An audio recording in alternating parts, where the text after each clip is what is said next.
Tendemos a achar que conhecemos muito bem o elétron. Afinal, é justamente o elétron que forma os átomos, a eletricidade, a química e praticamente tudo no mundo ao nosso redor. No entanto, quando olhamos com um pouco mais de atenção, começamos a entrar em uma verdadeira sequência de paradoxos. Olá, pessoal! Vamos apresentar o convidado de hoje, o elétron. O elétron não tem um tamanho confirmado, não possui estrutura interna e nem pode ser localizado como um ponto fixo no espaço. E tem mais, existe até uma hipótese de que todos os elétrons do universo sejam, na verdade, um só.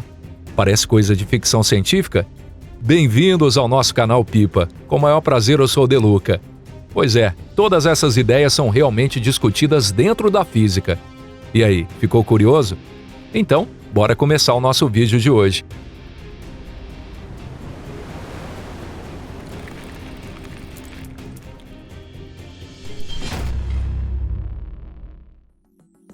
Paradoxo da energia infinita. Para começar, vamos partir de algo que parece simples à primeira vista.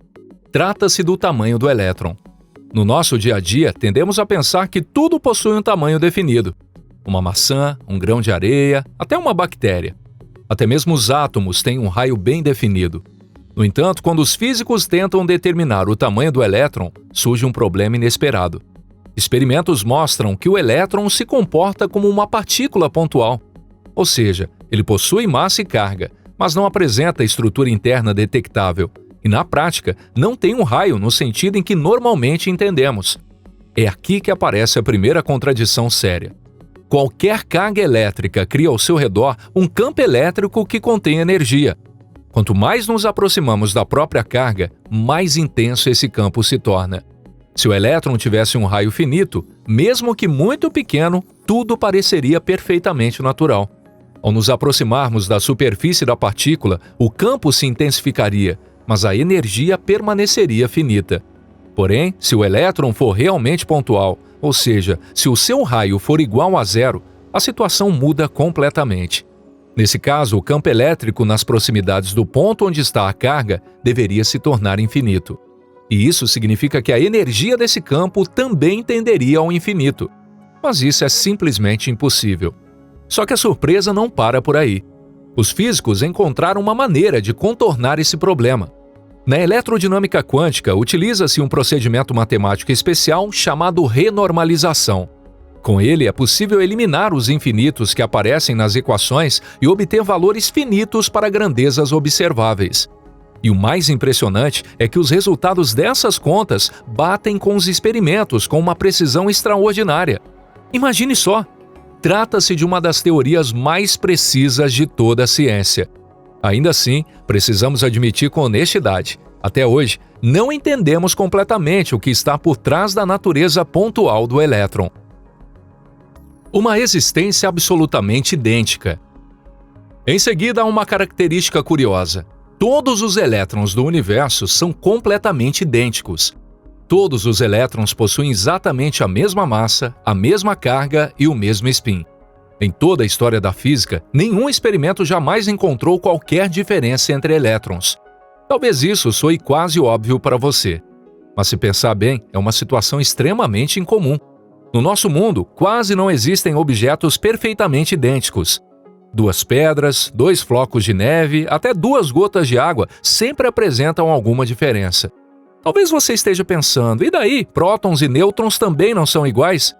Em teoria, mesmo que trocássemos 2 elétrons, 2 prótons ou 2 nêutrons, seria basicamente impossível perceber qualquer diferença. Na mecânica quântica não existe, em princípio, uma forma de distinguir 2 partículas. E sim, o seu raciocínio está absolutamente correto. Mas há um ponto importante aqui. Prótons e nêutrons não são partículas fundamentais. Eles são compostos por quarks e gluons, possuem estrutura interna e nada mais são do que estados quânticos estáveis desses campos. Já o elétron, como todos os experimentos indicam, não possui esse tipo de estrutura e se comporta como uma partícula verdadeiramente fundamental. Ainda assim, o elétron tem mais uma característica interessante.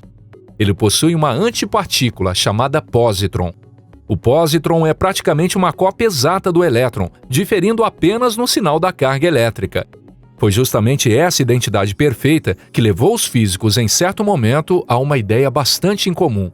Em meados do século XX, o físico teórico americano John Archibald Wheeler propôs uma hipótese que parecia saída da ficção. E se existisse apenas um único elétron em todo o universo? Ou seja, todos os elétrons que observamos nos átomos, nos metais e até no espaço seriam, na verdade, manifestações de uma só e mesma partícula. Será que algo assim poderia mesmo ser possível? Wheeler sugeriu que o elétron poderia traçar uma trajetória extremamente complexa através do espaço-tempo. Essa trajetória se cruzaria inúmeras vezes, e cada vez que passasse por um ponto do espaço-tempo, nós observaríamos ali um elétron. Isso te surpreendeu? Mas ainda não é tudo. Essa hipótese tem mais um aspecto inesperado. Se o elétron pode avançar no tempo, então teoricamente também poderia voltar no tempo. E quando isso acontece, o que observamos deixa de ser um elétron e passa a ser sua antipartícula, o pósitron. Mais tarde, essa ideia foi expressa matematicamente pelo físico Richard Feynman. Na interpretação dele, o pósitron pode ser entendido como um elétron que se move para trás no tempo. Em outras palavras, todo o universo seria atravessado pela longa trajetória de um único elétron, que zigue-zagueia pelo espaço e pelo tempo. O que você acha dessa hipótese? Claro, não podemos considerá-la um modelo estabelecido da estrutura do universo. Ainda assim, ela mostra muito bem até que ponto as conclusões da física quântica podem se tornar surpreendentes. Elétrons que atravessam paredes. Mas as coisas estranhas sobre um elétron não param por aqui. Em certos momentos, ele parece até se comportar como se estivesse violando leis físicas que para nós são óbvias. Imagine uma situação simples.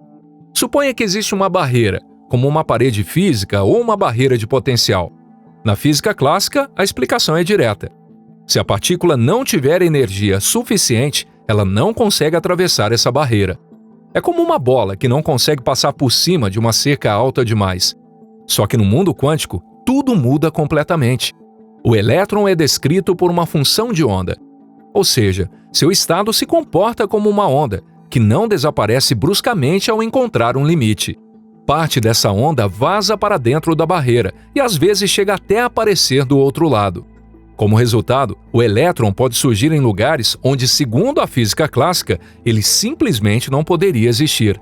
Esse fenômeno é chamado de efeito túnel quântico, porque a partícula se comporta como se abrisse um pequeno túnel por uma região proibida. À primeira vista, isso pode parecer coisa de ficção científica. Mas na prática, esse efeito já faz parte das tecnologias do nosso dia a dia há muito tempo. Por exemplo, as memórias flash de computadores e smartphones utilizam exatamente esse princípio. E graças ao efeito túnel, que elétrons conseguem atravessar finas camadas isolantes dentro dos microchips e gravar informações ali. O mesmo princípio também é usado em um dos instrumentos científicos mais precisos que existe, o microscópio de tunelamento por varredura. Com esse equipamento, os cientistas conseguem literalmente enxergar átomos individuais na superfície dos materiais.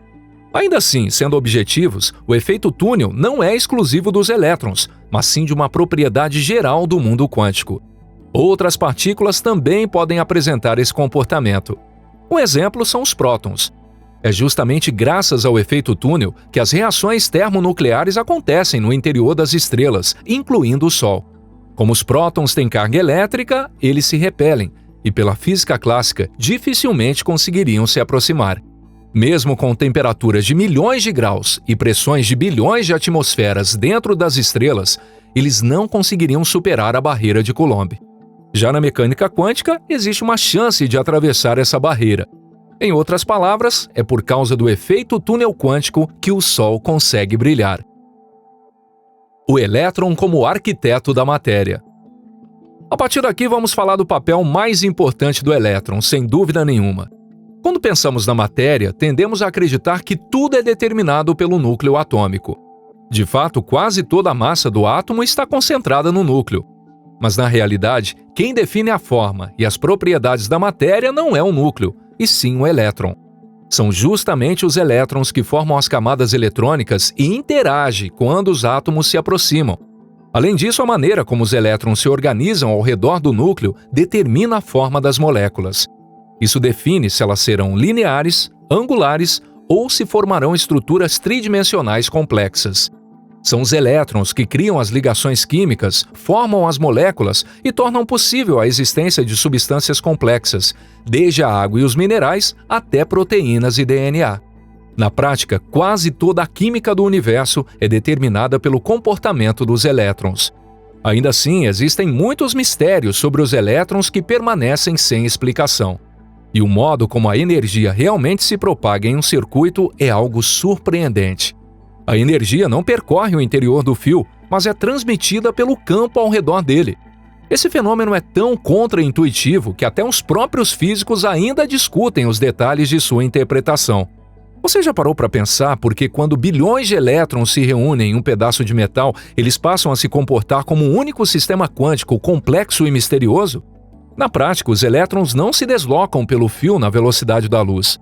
Eles se movem com uma velocidade própria, extremamente lenta, menor até do que a de um caracol. Um caracol é dezenas de vezes mais rápido do que os elétrons em deriva dentro de um condutor. Então, o que é que realmente flui dentro de uma tomada? Seria apenas a energia do campo? Ou talvez uma espécie de inteligência coletiva de bilhões de partículas invisíveis? Sobre esse mistério, só recentemente começamos a avançar na compreensão. E ainda há muitas descobertas fascinantes pela frente. E se você achou esse vídeo interessante, não deixe de curtir e compartilhar com seus amigos. E muito obrigado por assistir até o final. E a gente se vê na próxima, aqui no canal Pipa. Até lá!